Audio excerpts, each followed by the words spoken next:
nahuli na rin ng isda sa kanyang sariling bunganga. Si Chairman George Garcia ang nagsabi niyan. Yung mga papunta daw sa transparency server, kino-consolidate muna. And then every 15 minutes, ipapadala lahat sabay-sabay papunta sa mga transparency server.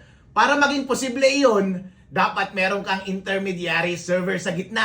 True enough, lumabas nga sa mga news, inamin na rin ng media at ibang mga may-ari ng transparency server na meron ngang data center tree kung saan minamanipulate muna yung data bago naglalanding sa kanila yung mga data galing sa automated counting machine. Tama ba yun o hindi? Mali po yun! Dahil sa batas, ang sabi, bawat automated counting machine, kada pindot mo, automatic, diretso dapat sa mga servers ng Comelec, diretso dapat sa mga transparency servers. Bakit ginawa yan ng batas? Para kapag mandaya ang Comelec, huli ka agad ng mga transmission servers. Pero ano ang ginawa ng Comelec? Pinadaan muna sa gitna. Napakatagal bago nila ipapasa papunta sa mga transparency server. Ano na ang mga posibleng mangyari kapag ganyan ang kalakaran? Therefore, pwede nang baguhin ng Comelec yung mga pumupunta sa mga transparency server. At syempre, pwede na rin baguhin ng Comelec yung mga data na lumalabas mismo sa kanyang mga sariling servers. So, posible ba yung daya at manipulated na yung data na lumalabas sa lahat ng mga servers?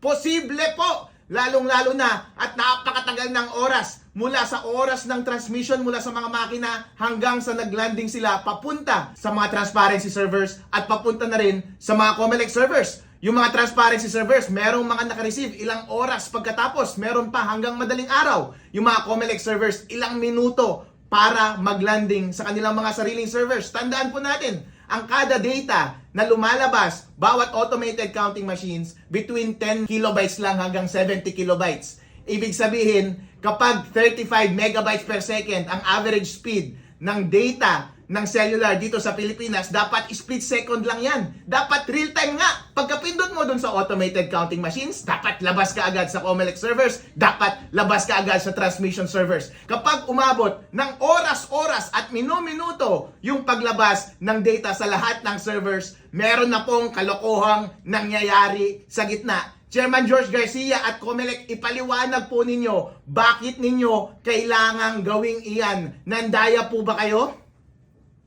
Ayan.